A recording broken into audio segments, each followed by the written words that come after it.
यो खालको भ्याक्युम यो 360 घुम्छ है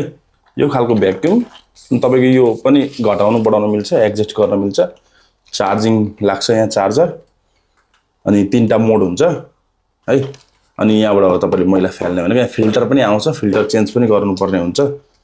तीनटा पावर छ यसको चाहिँ 1 2 3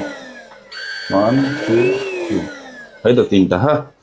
अनि तपाईले यसलाई छोटाउनु बढाउनु यो 360 सबै घुम्छ है त दत्तै लामो पनि हुन्छ जति राख्नु त्यति राख्ने है त ल तपाईहरु पनि यस्तो भ्याक्युमको खोजीमा हुनुहुन्छ भने चाहिँ च्याटासँगले ओरेन्ज कार्डमा थिचेर किन्नु होला है त बाइ